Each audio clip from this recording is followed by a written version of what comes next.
Welcome to the Deep Dive. Today, we're plunging into a concept that's sparked a lot of discussion online and, well, in media analyses, too. You might have heard this quote floating around. Bad times create strong men create good times create strong women create bad times. Yeah, I've seen that one. It's definitely a provocative framing, maybe a bit simplistic, but it really sets the stage, doesn't it, for a look at these complex gender dynamics and some pretty big societal shifts happening. It does, yeah. So our mission in this deep dive is to really unpack what's been termed the male loser epidemic. Quite a term. It is. We'll explore its, multifaceted nature, looking at different perspectives on its causes, how it shows up, and what it might mean for men, for women, and, well, for society overall. And where are we drawing from for this? We've looked at two key online sources, the YouTube channels Nuxanor and Shoonhead. They're both, prominent social and political commentators, and they've taken a pretty close look at this whole phenomenon. Okay, so let's start there then. How did the conversation even get here? Yeah. How did we shift from maybe talking about men's issues to using such a charged phrase like male loser epidemic? Right. Well, initially, like you said, the focus for some was more around a male loneliness epidemic. That was kind of the sticking point. Okay. But our sources really highlight this clear shift in the language being used. It's often reframed now as this male loser epidemic or sometimes even a male mediocrity epidemic. Mediocrity. Wow. Yeah. And that reframing, it suggests this perceived decline, maybe in male ambition or commitment or just their overall contribution to society. It's a much more pointed, critical term. Definitely starker. And our sources, they don't exactly agree on why this is happening, do they? What's one perspective that stands out? No, definitely contrasting views. So one viewpoint, and this comes particularly from Nuxanor, argues that a big cause is what he calls the American left, telling men to be weak, essentially. Okay. And at the same time, encouraging women to do everything. He sees this as, detrimental. Bad for both genders.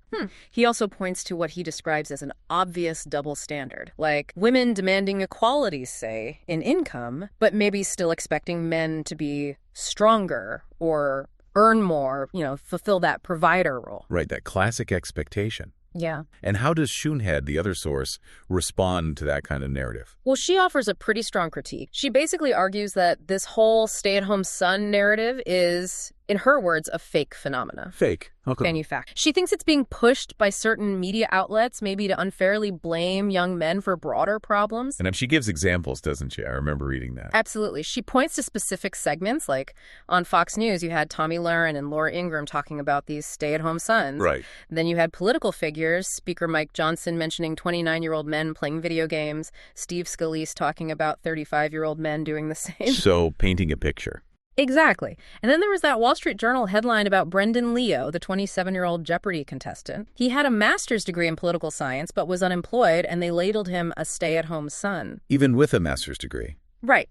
So Shoonhead's point is, look, these narratives aren't just appearing out of nowhere. They're being actively constructed and pushed. Okay, so if it's not just about individual choices or, some perceived lack of ambition, what else is going on? Because that whole just get a job line, it often feels really disconnected from reality, doesn't it? Totally. Especially when you hear it from maybe the same media outlets that also complain about immigrants taking American jobs. It feels contradictory. Yeah. So what do our sources say about the bigger picture, the systemic economic factors hitting men?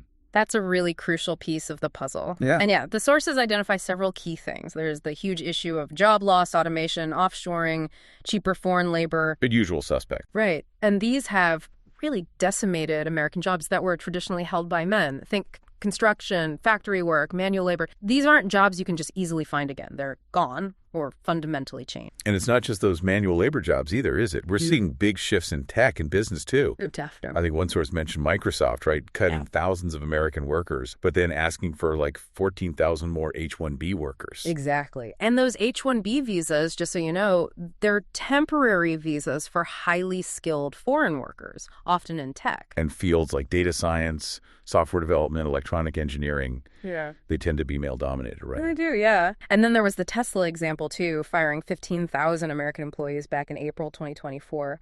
Reports suggested many were replaced by H-1B visa holders, and Elon Musk had a pretty public reaction to the criticism about that. So it's complex. What really stands out is this kind of industry divide you mentioned. Yeah, that's striking. A lot of what are described as these dying industries, they're heavily male-dominated. Meanwhile, the growing industries, they tend to be more female-dominated. Like healthcare, education. Things like that, yeah. And the sources note there can be a real stigma, you know? It potentially stops men from even considering working in these growing fields, these roles sometimes seen as female. So you've got the types of jobs changing, and then there's the whole earnings picture changing too. What do the sources show about who's earning what? Yeah, the shifts there are pretty significant. There was a UK study mentioned finding women aged 22 to 29 actually earning about £1,000 more per year than men in the same age group. Wow, completely reversing the traditional gap for that age group. Exactly. And it's not just the UK. A 2022 Pew Research analysis found women under 30 out-earning men in quite a few U.S. cities. Big cities too, right? Yeah, places like New York, Washington, D.C., their median earnings were at or even above 100% of men's earnings. That's a massive shift. And it seems connected to education as well. It does seem linked. In 2024, you had 40% of American women aged 25 to 34 holding a bachelor's degree. For men in that group, it was 37%. Okay. And considering a bachelor's degree is estimated to boost lifetime earnings by about $1 million. Well, that gap has real economic consequences. It's huge consequences. Yeah, and Cornell University research, which our sources highlighted, really drives this home. It suggests young men without a degree are struggling so much economically that there literally aren't enough of them with steady jobs and decent earnings for non-college women to date or marry. Seriously? Yeah, leading to plummeting marriage rates specifically for non-college women. Just think about the ripple effects of that socially. That's incredible. And it connects to that other point, the productivity graph. Ah, yes, the productivity compensation disconnect. That graph's dark, isn't it? It really is. It shows productivity just soaring, going way up since around 1972. But hourly pay for most workers has barely budged. It's almost flatlined. Right. So what happened around 72? The sources point to a few things. Like? Well, the top marginal tax rate was slashed from 70% down to 50%. The federal minimum wage, adjusted for inflation, started stagnating. Okay. The income share of the top 1% started climbing rapidly, went from about 9% then to around 16% by 2023. And CEOs started making vastly more than average workers, like 350 times more, up from maybe 20 times more before. Huge difference. Huge. And it's also noted this was around the time women entered the workforce in much larger numbers. Interesting timing. Yeah. So the big takeaway, as our sources frame it, is that the old promise, work hard, get ahead, it just doesn't seem to hold true in the same way anymore. Which could understandably leave a lot of young men feeling, well, fed up, as one source put it. Exactly. Like the social contract they expected is kind of broken. So we've laid out this pretty challenging economic picture for a lot of men. How does all that economic pressure then, bump up against societal expectations, especially around relationships, family, that stuff? Yeah, it creates this really interesting and often difficult conflict of roles. That's what the sources suggest. How so? Well, on one hand, women are often seen as being no longer tied to their gender role. Right. Freed by things like reliable birth control, earning their own money, being told they can have it all. Right. That narrative is strong. But at the same time, men are still largely expected to be the provider. That expectation hasn't really gone away. And that creates a paradox, doesn't it? Because the sources suggest men still want to be providers, often. They often do, yeah. But economically, as we just discussed, many can't fulfill that role in the way previous generations might have. While women, even being strong and independent, are still sometimes described as wanting men who can be providers. It's a mismatch. Exactly. A real tension there. And this dynamic, it clearly affects family formation. Look at the birth rate data. What does it show? Pew Research indicates something like 64% of women under 50 say they don't want children. That's compared to 50% of men saying the same. That's a big difference. It is. And the Archbridge Institute found similar numbers. 63% of women without children don't plan to have them versus 50% of men. And do the sources give reasons why? Yeah, and the reasons differ by gender. For men, the most common reason cited for not wanting kids is personal finance, money worry. Makes sense, given the economics we talked about. Right. But for women, the strongest reason given is the desire to maintain their personal independence. Interesting. One source actually critiques what it calls propaganda, suggesting women's lives or bodies will be ruined by having children. It contrasts this with what it describes as the positive reality of having kids.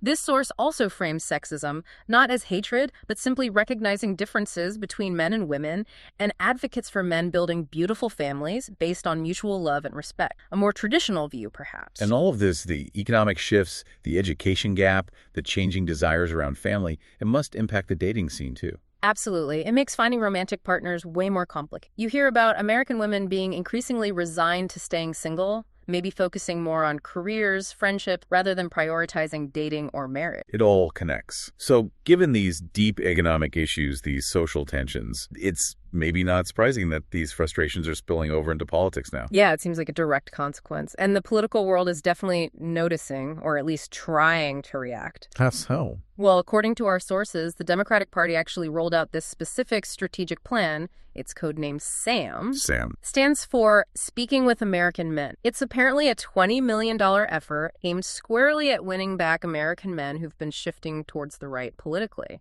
$20 million. Yeah. Wow. How are they approaching it? Well, the critique from our sources is pretty sharp. The reporting suggests the plan involves, donors and strategists brainstorming in luxury hotel rooms. Okay. Plans to study the syntax, language, and content that gets young men's attention online, and even suggestions to buy advertisement in video games. Ads in video games. Really? That was apparently part of the discussion. And the viewpoint presented in our sources is that this whole approach treats young men like some kind of exotic animals to be studied, or worse, like low IQ, pathetic losers. Instead of actually listening. Instead of truly engaging with their concerns and maybe offering concrete solutions to the economic problems we've been talking about, that's the criticism. That definitely highlights a potential disconnect. And it leads us to this bigger trend. The sources talk about this never-before-seen large shift rightward among young men, not just in the U.S., but globally. Yeah, it's described as a significant global trend. Why? What are the reasons given for this shift? Several things are mentioned. One is this feeling among some young men of being sick of a society that's telling you that you're the source of problems when you are the ones that built the society. A sense of being unfairly blamed. Okay, a feeling of resentment, maybe? Perhaps. Also, just a powerful sense that the current system, economically and socially, simply isn't working for them. And linked to that, maybe a desire for more structure, for laws and values, as opposed to what some might see as pure hedonism. So a reaction against certain cultural trends. That seems to be part of the interpretation. One source gives the example of Zoran Mandani, who won a Democratic primary in New York despite being a self-proclaimed Democratic socialist. The commentary then connects this to a broader point, suggesting quite provocatively that some young men supporting the far left are effectively supporting terrorists. That's a very strong claim. It is, and it shows how complex and politically charged this shift is being interpreted. It's not seen as a simple move. So where does this leave young people? What are their options, according to these analyses? Well, one source paints a stark picture. Young people today are facing a choice between revolution or escape. Revolution or escapism, that's quite the binary. It is, and the suggestion is that while many might be choosing escapism, maybe through video games, online life, whatever, there's also this small revolution happening, which is this move rightward politically among young men. A political revolution, then? Of a sort, yeah. And the argument made is pretty compelling in its own way. If a 23-year-old, someone with a degree, with initiative, still can't realistically make enough money to buy a car or save for a house or start a family, then is it really that surprising if they start thinking maybe socialism has answered? Or if they're drawn to a more radical change, left or right? It stems from this fundamental frustration that the expected path to a stable adult life seems blocked. Well, this deep dive into the so-called male loser epidemic certainly shows it's way more complicated than just blaming individuals. Absolutely. It's not a simple blame game at all. It seems like a really complex tangle of massive economic shifts, changing ideas about gender roles for both men and women, and these really dynamic political reactions. It isn't just men's fault or women's fault, is it? Not at all. It seems to be this confluence, this coming together of many different factors in ways that are creating real challenges. So, as you've been listening, what stands out to you about how these economic realities and these shifting social roles seem to be shaping people's choices and maybe society more broadly? It's worth thinking about those underlying systemic factors. And maybe a final thought for you to chew on. If society keeps sending these mixed messages to men, you're expected to be the provider, the protector, but at the same time, the economic rug is pulled out from under you, making that incredibly difficult. Well, what kind of future does that create for men, for women? And how could we even begin to bridge what seems like a widening gap?